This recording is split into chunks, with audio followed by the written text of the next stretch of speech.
às vezes eu e vocês, como filhos de Deus, nós vivemos uma vida inteira, dia após dia, às vezes caminhando com Cristo, e nós não conseguimos enxergar Ele ao nosso lado, nós não conseguimos enxergar o seu favor sobre nós.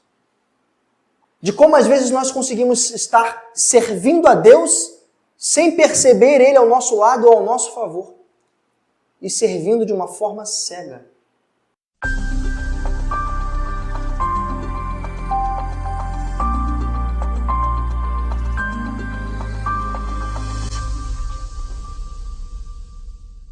Amém, meus irmãos. Louvado seja Deus. Mais uma oportunidade de estarmos aqui reunidos. Quantos enxergam que esse domingo é um dia de oportunidade? Eu enxergo como um domingo de oportunidades. Amanhã eu enxergo como uma segunda de oportunidades. Terça-feira continuarei enxergando como mais um dia de oportunidades. É engraçado que tudo que nós vamos perdendo na vida são oportunidades, né? Porque nós vamos chegando ao fim dos nossos dias, o tempo vai chegando ao fim, e o que resta lá é o que você fez com os dias que te foram entregues. É uma reflexão muito grande, e hoje eu quero falar um pouco a respeito disso, sobre os dias que nos foram entregues e como nós temos enxergado esses dias diante de nós. Eu quero contar uma história da Bíblia, não só uma história da minha família, uma história da Bíblia, que eu tenho certeza que eu e vocês já passamos exatamente pela mesma situação, em algum momento da nossa caminhada com Cristo, ou até mesmo antes de conhecê-lo. E é interessante que há detalhes nessa história que eu quero sempre lembrar para a minha vida, porque ela pode acontecer todos os dias se nós não prestarmos atenção. E se isso acontece todos os dias em nossas vidas, nós temos que ter muito cuidado, porque podemos estar vivendo uma vida muito infeliz, muito distante do que o Senhor sonha para a gente. E nós vamos ler a passagem da Bíblia sobre essa história para trazer um pano de fundo para que a nossa ministração possa acontecer. Eu não prolongarei essa ministração, ela é breve, eu prometo a vocês. Mas por ser breve, eu peço então que prestem atenção nos detalhes. Eu gosto muito de falar que quando você está num dia de culto, traga a sua Bíblia física ou digital. E à medida que for exposto pelos pregadores versículos da Bíblia, que você possa acompanhá-los na Bíblia e de repente sublinhar. Porque a nossa leitura ela é uma leitura dinâmica. E às vezes você lê alguma coisa num dia que te chama a atenção num detalhe, e é bom que você sublinhe para que você guarde isso e leia depois, acesse depois. Amém, meus irmãos? Vamos ler lá Lucas 24, a partir do versículo 15. Lucas 24, versículo 15. Vou esperar que todos os irmãos abram. Caso quem não tenha trazido a Bíblia, você pode acompanhar aqui também no nosso telão.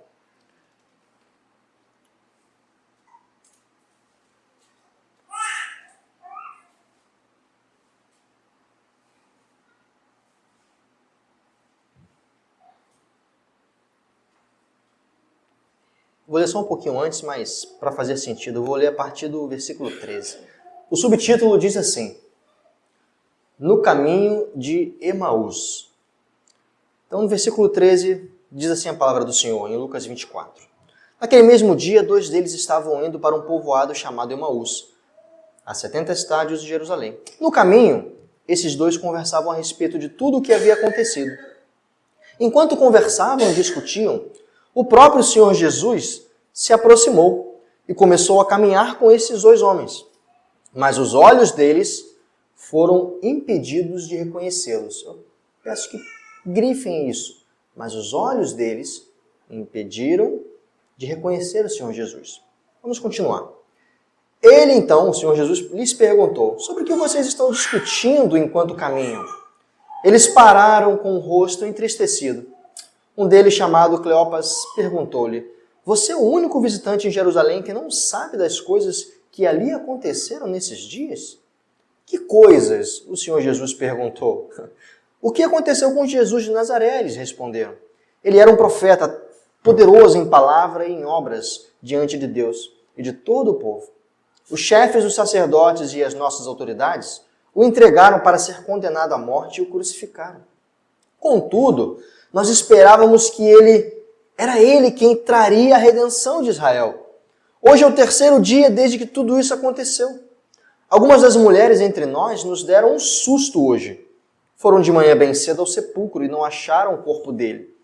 Elas voltaram e nos contaram ter tido uma visão de anjos, e estes disseram que ele está vivo. Alguns dos nossos companheiros, eles foram ao sepulcro e encontraram tudo exatamente como as mulheres haviam dito, mas não viram o corpo de Jesus. Então Jesus lhes disse: como vocês custam a entender e como demoram para crer em tudo que falaram os profetas? Não devia o Cristo sofrer estas coisas e entrar na sua glória? E então, começando por Moisés e por todos os profetas, Jesus explicou-lhes o que constava a respeito dele em todas as Escrituras. Então, ao se aproximarem do povoado para o qual estavam indo, Jesus fez como que ia mais adiante. Eles, porém, insistiram muito: fique conosco, Senhor, pois o dia já findou e está chegando a noite. Então, entrou para ficar com eles. Quando estava à mesa com eles, tomou o pão, deu graças e partiu o pão, e deu a cada um dos dois. Então os olhos deles foram abertos e reconheceram Jesus. Porém, então, ele desapareceu. Aqueles homens perguntaram uns aos outros: não ardia o nosso coração enquanto ele nos falava no caminho e nos explicava as Escrituras? E imediatamente levantaram-se e voltaram para Jerusalém. Ali encontraram os 11 apóstolos e os que estavam com eles reunidos, que diziam: é verdade, o Senhor ressuscitou e apareceu a Simão Pedro. Então os dois contaram o que tinha acontecido no caminho e como haviam reconhecido Jesus quando ele partiu o pão. Amém, meus irmãos? Olha que interessante. Essa é uma história que dá lá no finalzinho, capítulo do livro de Lucas, que ela se passa exatamente após a morte e ressurreição de Jesus. Certo? E olha que interessante. Aqueles homens, eles estavam andando, conversando. Eles eram discípulos de Jesus. Não eram os apóstolos, eram discípulos, ou seja, andaram em momentos aprendendo com Jesus. E eles estavam tão tristes, tão abatidos pelo que tinha acabado de acontecer, que eles não conseguiram reconhecer o próprio Senhor Jesus ao lado deles. Vocês conseguem imaginar isso? Porque a gente lê a Bíblia e a gente se depara com certas situações que a gente não para entender exatamente o que está escrito. Duas pessoas que sabiam quem era Jesus estavam ao lado dele e não o reconheceram. Mas a pergunta é então, por que eles não o reconheceram? Uma pergunta. Eu dei uma dica lá no início. A palavra diz que os seus olhos estavam vendados. Literalmente? Não, porque eles não estavam cegos. Eles conseguiam andar e seguir o seu caminho. Mas eles estavam vendados espiritualmente. E vou além, essas vendas não eram só espirituais, eram vendas que também vinham através da sua alma. O que é isso? Vinham vendas, problemas de enxergar as coisas por causa das suas emoções. Ora, se coloque na posição daqueles homens. O povo de Israel ansiava há muito tempo por um libertador, pelo Messias, que iria restaurar a glória de Israel, certo? Então, quando Jesus vem, eles começam a enxergar aqueles sinais, eles falam: enfim, chegou o Messias. Enfim, Israel, de novo, vai voltar aos seus tempos de glória. Israel vai ser liberto dos nossos opressores, que eram os romanos naquela época. Mas a forma como tudo aconteceu não era muito bem a forma como o povo esperava. Eles esperavam um Messias que viria com glória e poder e causaria uma grande guerra e venceria os seus opressores, como tinha sido no passado. No passado, na época dos juízes, por exemplo, vinha uma pessoa, se levantava e guerreava por Israel e se libertava, rompia com os seus opressores, com os seus inimigos. Foi também assim que eles tomaram posse da terra prometida, onde foram em Jericó, por exemplo, e pelo comando do Senhor, deram as voltas naquela cidade, aquelas muralhas caíram, e eles entraram e devastaram tudo que ali estava, através da guerra. Então eles imaginavam, as suas expectativas era de um libertador, um Messias, que viria com poder e destruição. E baseado nessas expectativas que eles criaram, eles se frustraram. Eles não perceberam que o Senhor veio de uma forma diferente, instaurou o seu reino e fez-se cumprir tudo aquilo que já era escrito acontecer com ele. Em meio às suas expectativas, eles simplesmente ignoraram aquilo que havia escrito nas Escrituras, que era como o Messias havia de vir, sofrer, morrer por nós, para que ele alcançasse a glória junto a Deus Pai. Olha que interessante, nós começamos a perceber que quando nós criamos uma expectativa e ela não condiz com a realidade dos fatos, ou não condiz com a realidade do que está escrito na Bíblia, nós podemos estar cegos de tudo o que está acontecendo ao nosso redor, a tal ponto de não enxergarmos Jesus ao nosso lado, caminhando conosco no nosso dia a dia. Olha que interessante. É uma coisa muito problemática, eu falei no início dessa mensagem, antes de ler, que às vezes eu e vocês, como filhos de Deus, nós vivemos uma vida inteira, dia após dia, às vezes caminhando com Cristo, e nós não conseguimos enxergar Ele ao nosso lado, nós não conseguimos enxergar o seu favor sobre nós. Eu quero falar um pouco a respeito disso, de como às vezes nós conseguimos estar servindo a Deus sem perceber Ele ao nosso lado ou ao nosso favor, e servindo de uma forma cega. Amém, meus irmãos? Quem está comigo diz amém. Glórias a Deus. Vamos continuar. Então, nós falamos que a cegueira, ela pode vir através de expectativas erradas. E foi a primeira que isso aconteceu na Bíblia? Foi a primeira vez que isso aconteceu na Bíblia? Não. A própria palavra lá em Lucas 24, 21 diz que nós esperávamos que fosse ele quem remisse Israel. Então eles estavam acreditando que Jesus era a pessoa, realmente o Messias, até algo acontecer que eles não esperavam. A sua crucificação e a sua morte. Além disso, quais são outras passagens na Bíblia que nós vemos em que os discípulos de Jesus não estavam entendendo bem ou estavam criando expectativas erradas a respeito disso? Um pouco antes você consegue achar em Mateus 20, 20. Mateus 20, 20. Bota aqui para mim, por favor. Então se chegou a ele a mulher de Zebedeu com seus filhos, e adorando, pediu um favor. Isso aqui é uma mulher falando com Jesus. Quem conhece essa história vai entender o que eu estou falando. Olha o que ela vira e fala para Jesus a respeito dos seus filhos. Perguntou-lhe ele, o que queres, mulher? E ela respondeu, manda aqui no teu reino, esses meus dois filhos se assentem, um à tua direita e o outro à tua esquerda. Mas Jesus respondeu, não sabeis o que pedis. Podeis vós beber o cálice que eu estou para beber? Responderam então os dois filhos, podemos.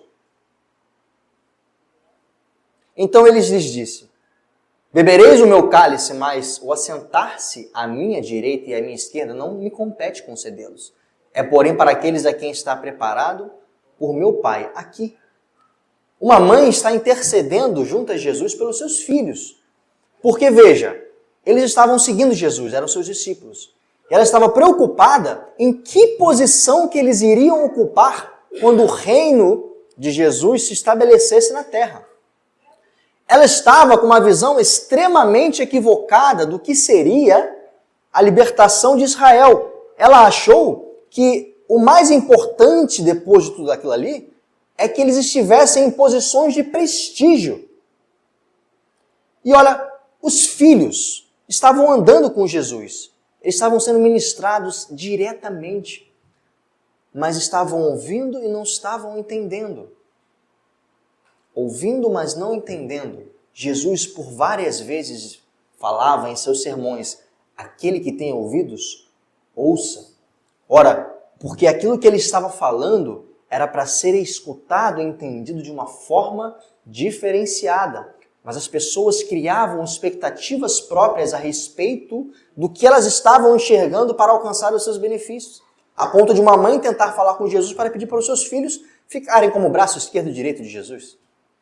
Quando na verdade não se resumia isso ao reino dos céus. Não se resume a prestígio, se resume a expansão e alcance para a salvação, restauração.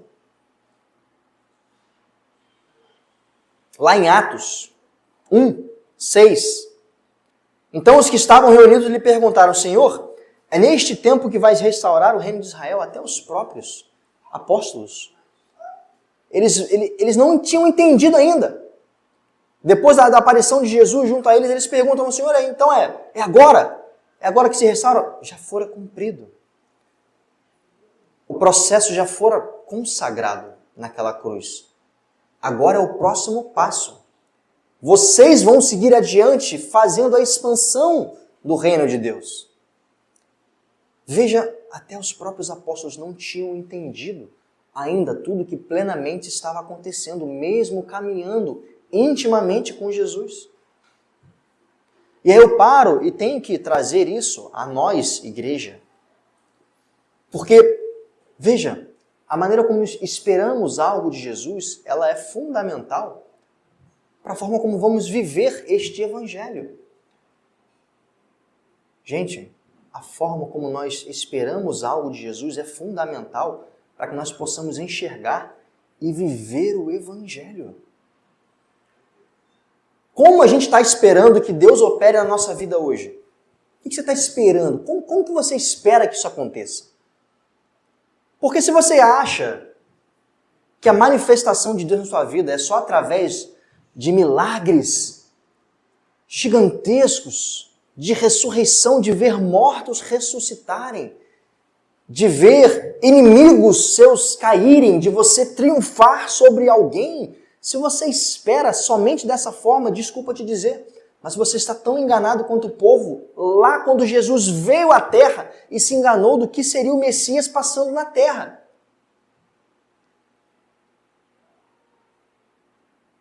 A forma como você espera que Jesus haja em suas vidas, ela é fundamental para a tua fé e para as tuas experiências. Porque muita gente vira e fala assim: gente, mas eu estou com Jesus há tanto tempo e parece que não tem nada de diferente. E é muito curioso. Tem um pastor famoso na igreja nos Estados Unidos, o pastor Bill Johnson. Ele fala algo fantástico. Ele fala: muitos crentes estão orando, pedindo para Deus tirar deles o processo que Deus iniciou para que se cumpra algo sobre a vida deles. Como assim? É mais ou menos assim, irmãos. É como se você pedisse a Deus para você chegar até o Espírito Santo, o estado do Espírito Santo. Sei lá, a Bahia, por exemplo. Vamos usar outro exemplo, a Bahia. É como se você pedisse para ir para a Bahia. Senhor, me manda para a Bahia.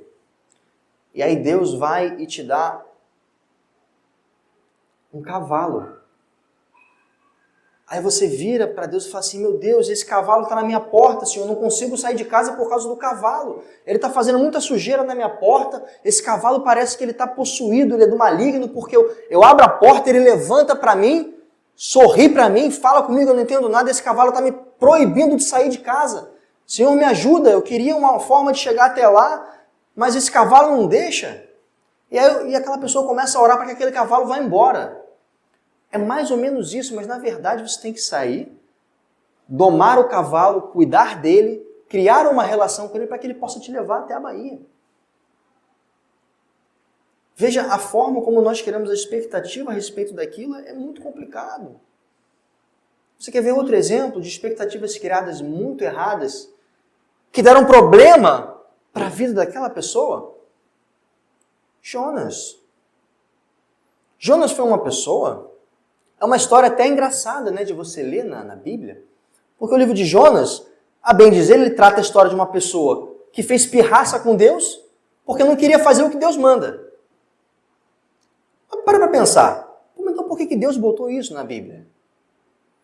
Ele não podia usar outra pessoa? Ele podia usar outra pessoa, sim. Deus dependia de Jonas para isso? Não. Deus não dependia de Jonas para isso. Olha o que está escrito lá em Jonas 4, versículo 1. Sublinhe isso na tua Bíblia. Jonas 4, versículo 1.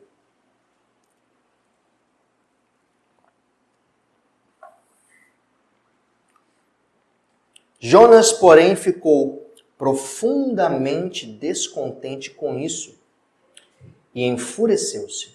Esta passagem, ela vem depois que Jonas vai e prega o arrependimento a Nínive. E o que fica escrito na Bíblia para a gente? Jonas ficou profundamente descontente com o perdão que Deus deu através do arrependimento daquela cidade maldosa, iníqua, perversa. A expectativa de Jonas para aquele povo que fazia o mal, um povoado extremamente cruel, pessoas que se alegravam em praticar o mal, torturar, fazer coisas que são abomináveis aos olhos de Deus. Mas ainda assim Deus dá oportunidade a eles do arrependimento, da redenção. Mas o mensageiro, aquele que foi chamado a ir lá para pregar o arrependimento, ele ficou descontente que o povo se arrependeu. Ele não esperava aquilo, pelo contrário, o que ele queria é que aquele povo fosse consumido pelo fogo. Era isso que Jonas esperava, porque era um povoado mau. Imagina se nós nos colocamos na posição de Jonas nos nossos dias. Não precisa imaginar muito, porque eu e você já fizemos isso. Quando você olha para certas pessoas que você tem em sua vida, que gostaria de não ter, e você fala, por que essa pessoa ainda passa pela minha vida? Às vezes é um parente próximo. Às vezes é uma pessoa muito próxima de você. E você fala assim, Senhor, por que o Senhor não leva? Essa pessoa só traz tristeza, só traz conflito, só traz confusão. Essa pessoa não tem salvação, ela não tem jeito, já tentamos de todas as formas, porque o Senhor não faz cair sobre ela o teu juízo. Olha o que ela faz comigo, olha como ela me distrata, olha como ela cria intrigas a respeito de mim.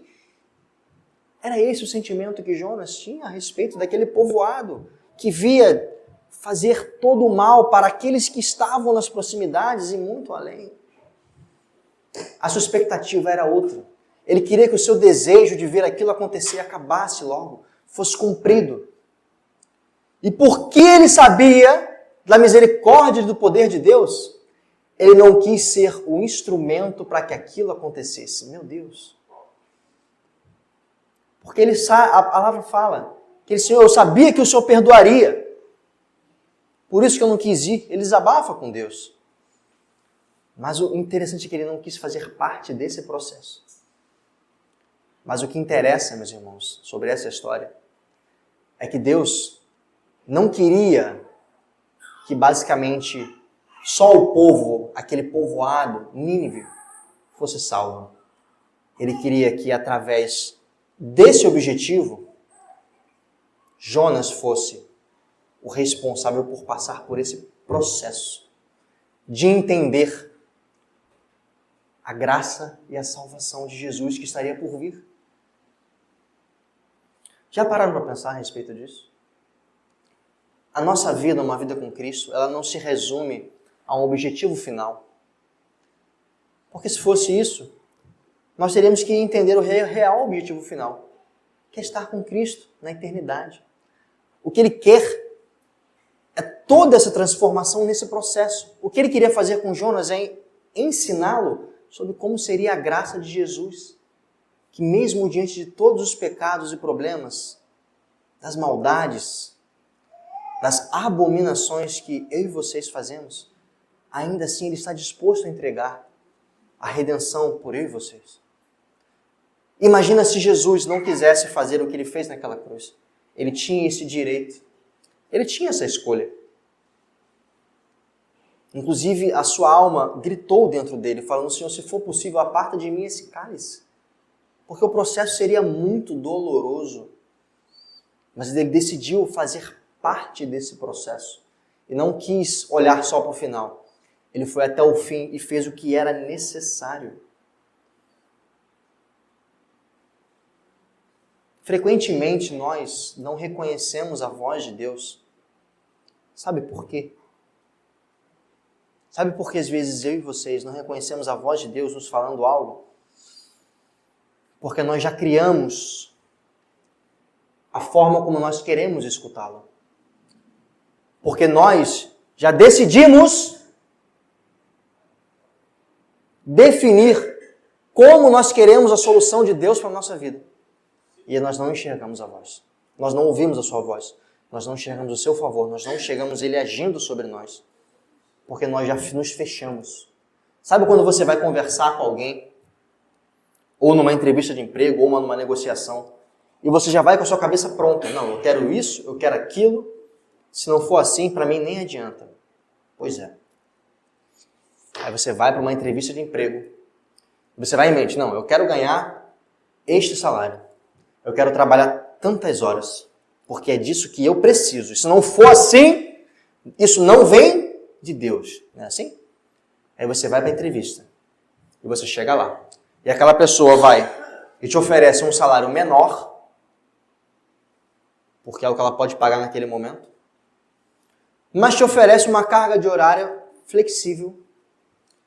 E a chance de você fazer uma faculdade sem pagar nada.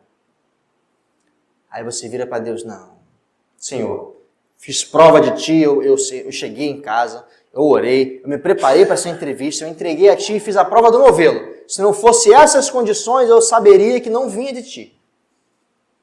Só que às vezes aquela pessoa ela nem entende que o que ela precisa não é um salário a mais.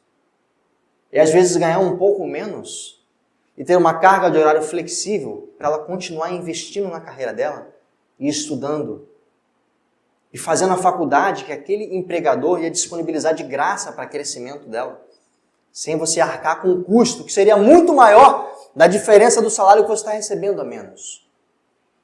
Mas ela não consegue enxergar porque ela já fechou a sua mente para isso. Cuidado, meus irmãos. A forma como a gente cria expectativas pode ser a nossa ruína. Você quer outro exemplo? Naamã, 2 Reis 5:11. 2 Reis 5:11. Eu gosto muito de usar a Bíblia para mostrar que eu não estou inventando coisas. Que homens e mulheres que estão na Bíblia já passaram exatamente sobre o que eu e você estamos passando agora e sobre o que Jesus quer falar. E eu vou à palavra para te mostrar que você não é o único que está passando por isso. Na verdade, o Senhor Jesus quer abrir os nossos olhos nessa manhã para enxergarmos a vida de uma forma diferente. Porque Naamã, porém, muito se indignou e se foi dizendo, eu pensava que ele sairia a ter comigo, por-se-ia de pé, invocaria o nome do Senhor, seu Deus, moveria a mão sobre o lugar da lepra e restauraria o leproso. Ora, essa era a expectativa dele. Traz para a nossa realidade hoje. É mais ou menos assim, ó. Imagina que entra um enfermo aqui hoje. Imagina que entra um enfermo aqui nesse lugar hoje. Ele busca a casa de Deus porque ele sabe que ali tem cura. Ali tem salvação e cura porque ele precisa. E essa pessoa entra aqui. Entra, dobra os seus joelhos aqui no altar. Ninguém nem fala com ele. Ele vem aqui, dobra, ora, agradece a Deus e vai embora. Seria uma cena chocante, né? Imagina alguém entrar aqui agora e fazer isso. Vai embora. A gente viu, a pessoa estava doente, estava com feridas. Né? Aí tu, caramba, cara, esse cara aqui deve ter vindo orar por cura, né? Estava todo ferido e tal. Ele sai. Aí um levanta. Por que ninguém estendeu a mão? Nós não agimos, nós não fizemos nada. Como pode? E aí cria-se um burburinho gigante. Mas pasme, pela fé desse homem, ele veio aqui, orou, apresentou o que ele tinha para o Senhor e saiu com a porção dele. Ele pode ter saído daqui curado, com suas feridas curadas. A gente não vai ver e não precisa. Mas o detalhe é, talvez eu e vocês esperássemos que alguém pusesse as mãos, ele começasse a tremer, a perna começasse a fechar na nossa frente, e ele saísse daqui restaurado, dando glórias a Deus, cabelo cortado, cabelo mudado. Talvez eu e vocês esperemos que isso seja a cura. O poder de Deus é isso. Manifestação estrondosa, visível, palpável. Se não acontece, não vem de Deus, está em pecado, então ele merecia estar assim. Né? Às vezes a gente espera isso. Naamã esperou que fosse assim. Só que o que aconteceu foi um pouco diferente. Né? Como é que ele foi curado? Foi lá para o rio sujo, dar uns mergulhos no rio sujo. Bem diferente do que ele imaginava, né? Como diz aqui. Esperava que levantasse as mãos, fizesse assim, é quase magia, né? Quase um truque de mágica, botasse um pano, derramasse um óleo, batesse o pé, gritasse, e aí isso ia resolver. Não, foi totalmente diferente. Vai lá pro rio sujo lá, dá uns mergulhos, sai, tá curado, vai embora, filho. Rapaz, a gente cria muita expectativa de certas coisas, porque a gente não entende como Deus age. Deus pode agir dessa forma, sim. Mas Deus pode agir nas coisas mais sutis na tua vida. Tão sutis que às vezes você não está nem percebendo como Ele está agindo e te trazendo transformação. Tão sutil que às vezes você está sendo direcionado por um caminho que você tem que passar e é inevitável, mas é o único caminho para o teu crescimento. E você está reclamando, falando que a prova está difícil. Eu fico imaginando quando Jesus pegou, mexeu, botou cuspe na mão, misturou com a terra e passou nos olhos daquele cego. O pessoal fala assim, mas o que é isso, gente? Que porcaria é essa? Ele é louco? Tocar alguém impuro? Apedreja? Profano? Tocando em impureza? E foi assim que ele curou o cego.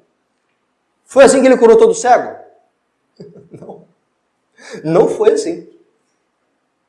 Jesus curou alguns cegos na Bíblia. Todos eles foram de forma diferente. Que ele sabe exatamente como você precisa ser curado. Como você precisa ser preparado. Mas se você não enxerga que isso está acontecendo na sua vida, você reclama, você murmura, você pede para que pare. Eu gosto muito de lembrar também um exemplo da moto. Uma pessoa que cai de moto é uma cena horrível, né? No Rio de Janeiro é pior ainda, porque o asfalto ele serve não só para te fazer parar de cair, mas para te torrar junto, né? Ele te queima junto. O asfalto quente do Rio de Janeiro é fantástico. Você consegue fritar um ovo fácil aqui em janeiro, fevereiro. Não tenha dúvidas disso, não precisa nem experimentar. Não gasta um ovo não, que o ovo tá caro. Para caramba. Mas, uma pessoa cai de moto, é interessante que, infelizmente, ela fica com parte do asfalto na sua pele.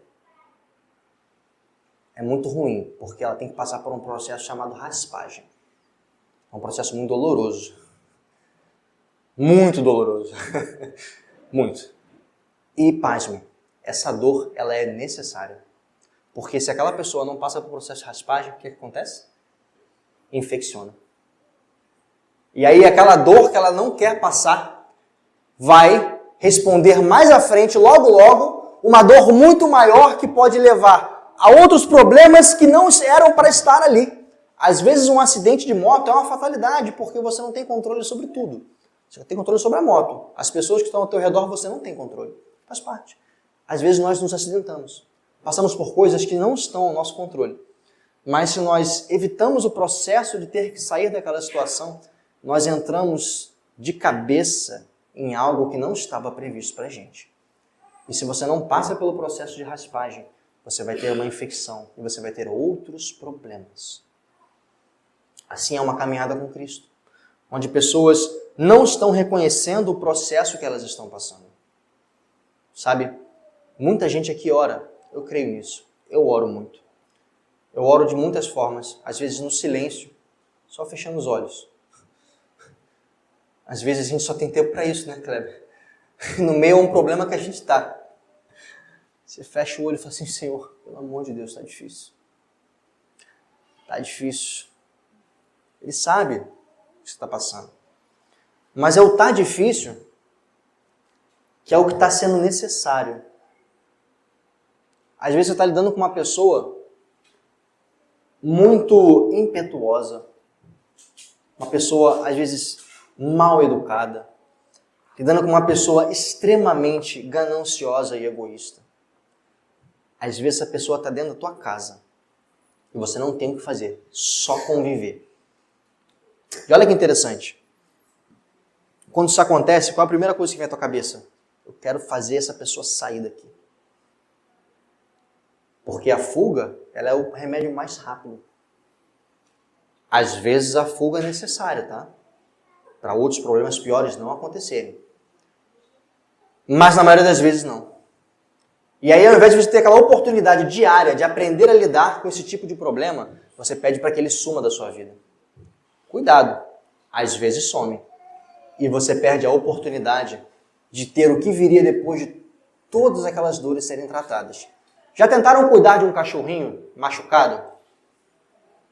É triste. Porque um cachorro machucado, ele não deixa você encostar nele. Mas às vezes alguém tem que pegar o cachorro, botar no braço, receber a mordida e levar para o hospital veterinário. E aí lá vai ser feito o processo. Mas a mordida ela vai participar, ela vai estar ali. A dor da mordida é curta, ela passa. Mas o sentimento de ter salvo alguém, de ter contribuído para a salvação, a restauração de uma vida, é ímpar. Se isso acontece com um cachorrinho, imagine quando você consegue fazer isso com uma pessoa, através da sua vida. Imagina quando você consegue fazer isso com pessoas que estão passando por dores que você nem imagina, e a tua vida testemunha a favor delas.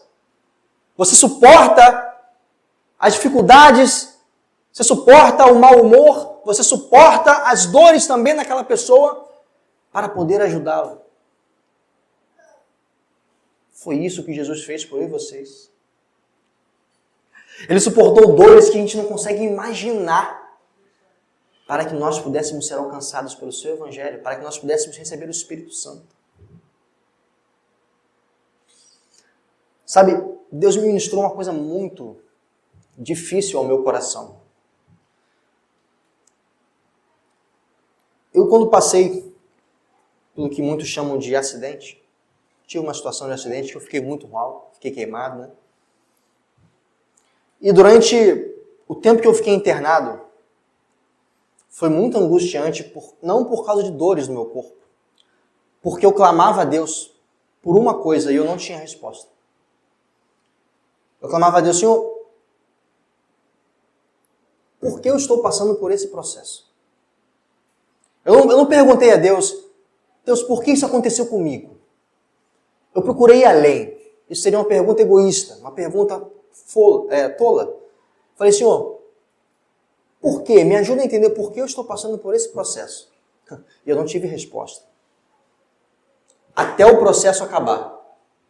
Até eu estar em casa. E em casa eu fiquei por 30 dias de férias ainda. E não tive resposta. Estamos falando aí aproximadamente de uns 65 dias, 70 dias, sem resposta. De uma coisa que atingiu a minha carne, a minha pele. Sabe quando eu fui ter a resposta? Quando eu voltei ao trabalho. E quando eu voltei ao trabalho, eu pude de novo ter contato com as pessoas que passaram por aquele fim de mundo para mim, junto comigo. A pessoa que me socorreu quando eu caí, ensanguentado. A pessoa que foi comigo dentro da ambulância até o hospital segurando a minha mão.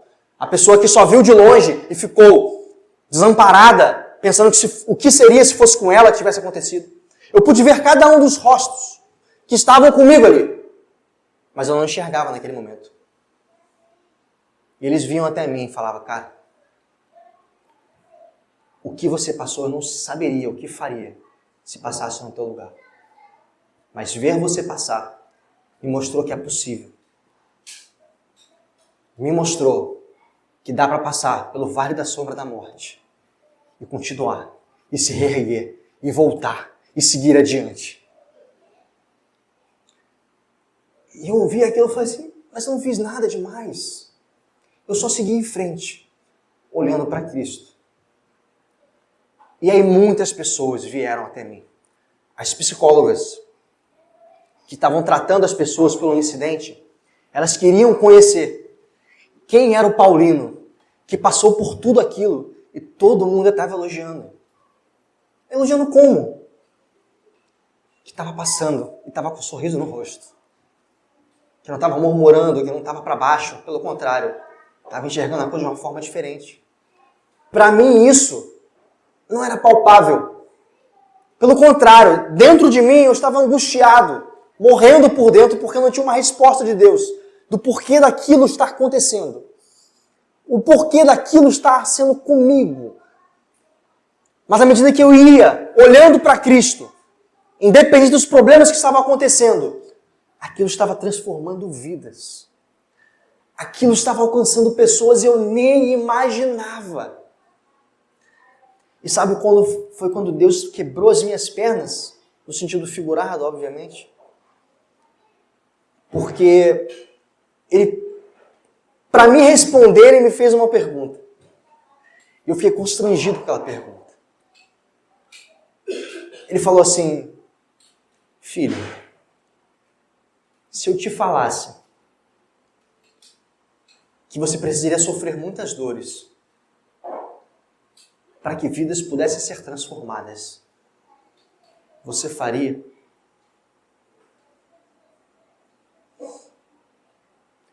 Essa foi a resposta que ele me deu.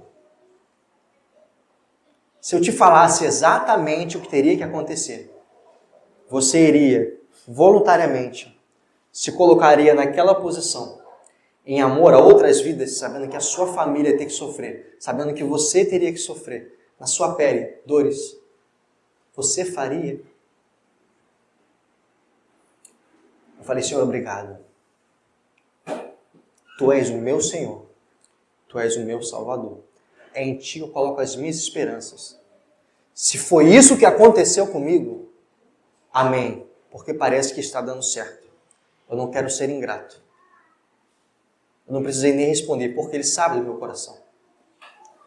Então veja, onde eu quero chegar com isso que estamos falando aqui nessa manhã. Aonde o Senhor quer alcançar. É simples. Às vezes nós não estamos atentos ao processo que está passando entre nós, porque nós estamos com uma visão totalmente diferente e errada. E às vezes passamos por certas coisas que nós não entendemos, porque daquela é a única forma que nós podemos passar para que não venhamos andar para trás. Porque se somos colocados em uma posição de escolha, talvez não fizéssemos o que tem que ser feito. E pela misericórdia de Deus, pela sua graça maravilhosa, Ele às vezes nos coloca em certas situações, a qual nós não temos como fugir plenamente. Ou quando temos como fugir, tudo desanda contra nós. Porque no fundo, Ele quer que nós passemos por aquilo da melhor forma possível. Mas Paulino, então, e agora o que eu faço? Simples. O que Jesus fez com aqueles homens no caminho de Emaús? Ele não começou a ministrar aqueles homens primeiro através da palavra. Ele não começou a explicar o que havia de acontecer com o Cristo, aquele que estava do lado deles, que eles não estavam reconhecendo. É inevitável que nós precisemos buscar na palavra sempre, primeiro, as nossas respostas, porque elas já estão lá. Quando nós não buscamos na Bíblia as nossas respostas, nós deixamos de enxergar aquilo da forma correta. Assim como aqueles dois homens não enxergaram que o Cristo haveria de sofrer, passar pelo que passou, para que fosse glorificado, era impossível tirar as vendas das suas emoções, porque não entendiam o que estava acontecendo, mas já estava escrito. É inevitável que nós precisamos estar em contato com a Bíblia diariamente para entender o que está acontecendo conosco, porque se nós não fazemos isso, o Senhor Jesus mostrou e nos provou que podemos estar ao lado dele e não estamos entendendo que estamos na presença de Jesus. Uma vida, uma caminhada com Cristo sem entender a sua palavra não faz sentido, porque você não entende o que Ele está fazendo a seu favor. Você não entende que a sua graça às vezes é a única coisa que te basta, que a sua misericórdia, o seu perdão sobre os muitos pecados que eu e vocês cometemos é só o que é necessário naquele momento para continuar. Meu Deus. Mateus 6,33 diz: busquem primeiro o reino dos céus e a sua justiça, e todas as outras coisas lhes serão acrescentadas. Veja, buscar o reino. Não é só trabalhar no reino. Buscar o reino é buscar entender o reino.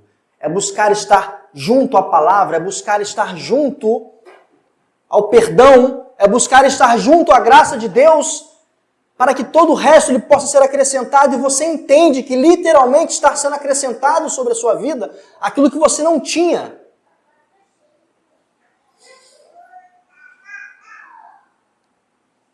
Meu Deus. Quem está comigo diz amém. Amados, Deus separa essa manhã para falar conosco sobre recomeços, sobre aliança. Um culto de ceia, ele culmina exatamente nisso que estamos falando aqui. É você parar literalmente no seu dia e falar: Senhor, me desculpa, a correria das minhas atribuições, eu não estou conseguindo ter um tempo contigo. Eu não estou conseguindo fazer aquilo que te agrada, pelo contrário, eu estou fazendo aquilo que te desagrada. Eu estou, às vezes, sendo uma pessoa que está criando expectativas de algo, mas que o Senhor quer outra, e eu não aceito essa outra expectativa, porque eu acho que o que é certo é isso, e você está colocando as suas intenções, os seus desejos acima do desejo de Deus. E é isso que você faz na ceia. Você para nesse momento, se depara com uma mesa como essa, e você lembra do sacrifício de Jesus naquela cruz, você lembra que Jesus pôde abrir mão desse sacrifício, mas ele ainda assim decidiu sofrer dores no seu corpo, por eu e você, para que pudéssemos ser alcançados pelo seu evangelho. Você tem um momento em que você para e fala: Senhor, eu tenho errado contigo, eu tenho feito nada. Eu não tenho feito nada, Senhor. Eu não tenho feito nada pela minha família, eu não tenho feito nada pelo meu filho, só tenho pensado no meu trabalho, só tenho pensado nos meus estudos, só tenho pensado nos meus planos. Senhor, me desculpa, eu não quero continuar assim. Eu paro nesse momento e reflito e peço perdão aos seus pés. É isso que é a ceia do Senhor. É o momento em que você tem que parar para ver tudo o que está acontecendo ao teu redor e voltar às expectativas da Bíblia e não às suas. Meu Deus!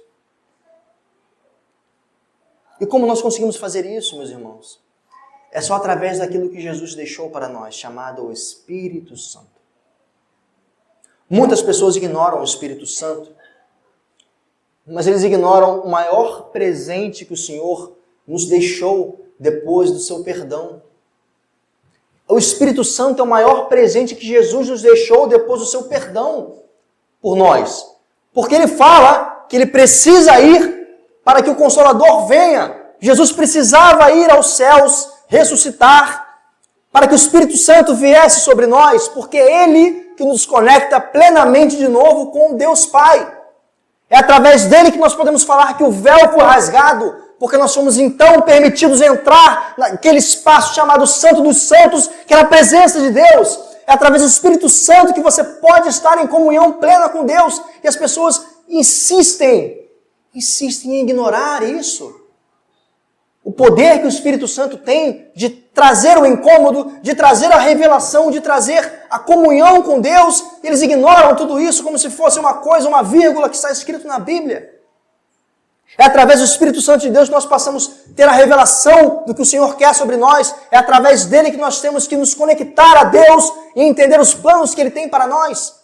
Mas para ter o acesso ao Espírito Santo, nós precisamos estar sempre limpando a casa, passando por um processo de consagração, qual glorifica o nome de Deus, porque nessa igreja nós temos a oportunidade de a cada 15 dias ter um culto de consagração, para pararmos e refletirmos sobre o que é isso.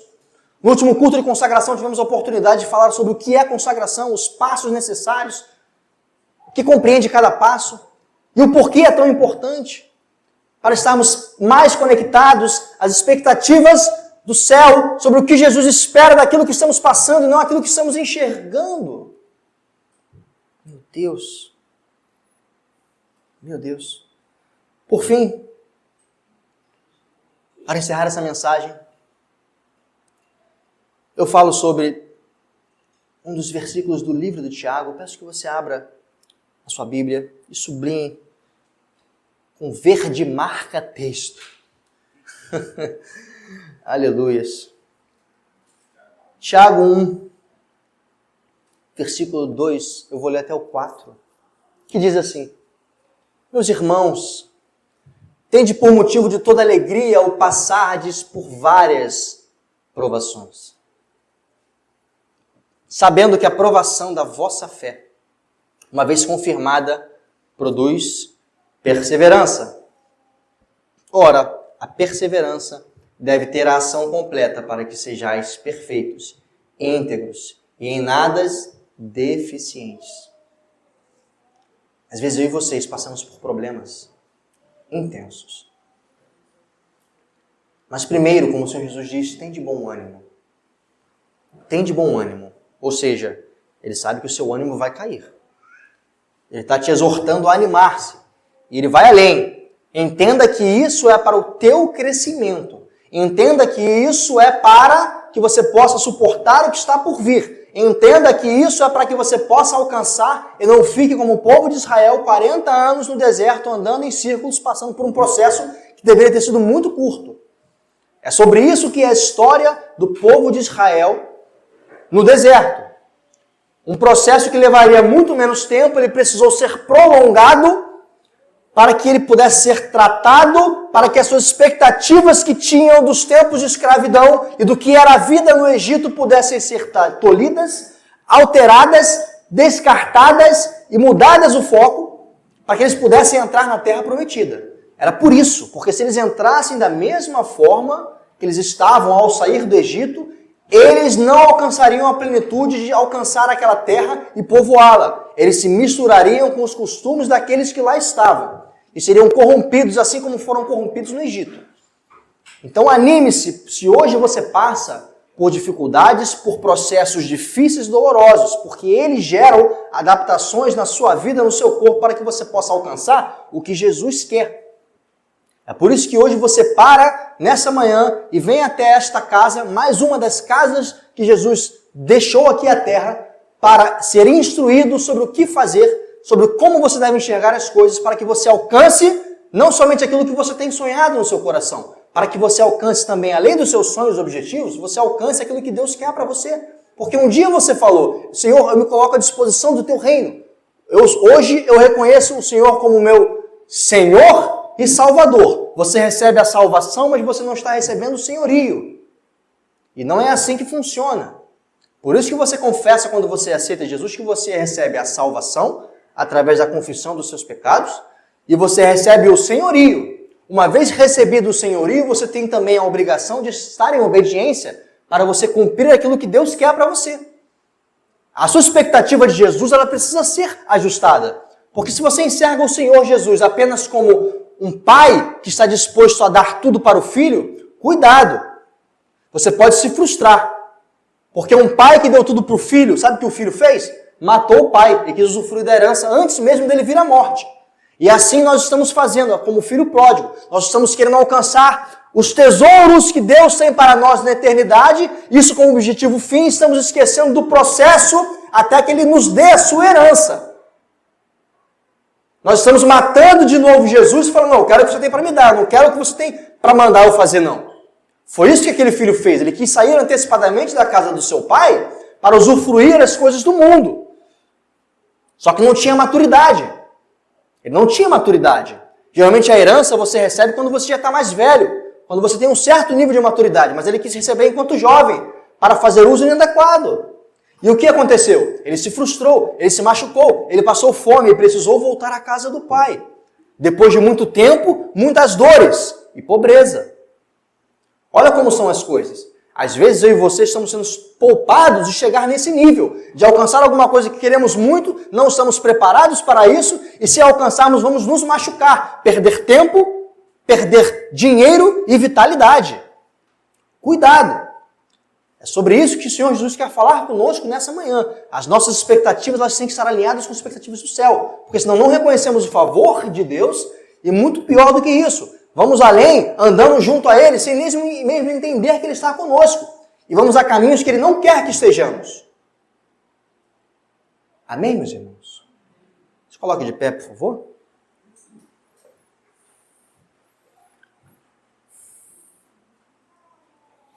Que nós possamos sempre, sempre, fazer como hoje estamos por fazer.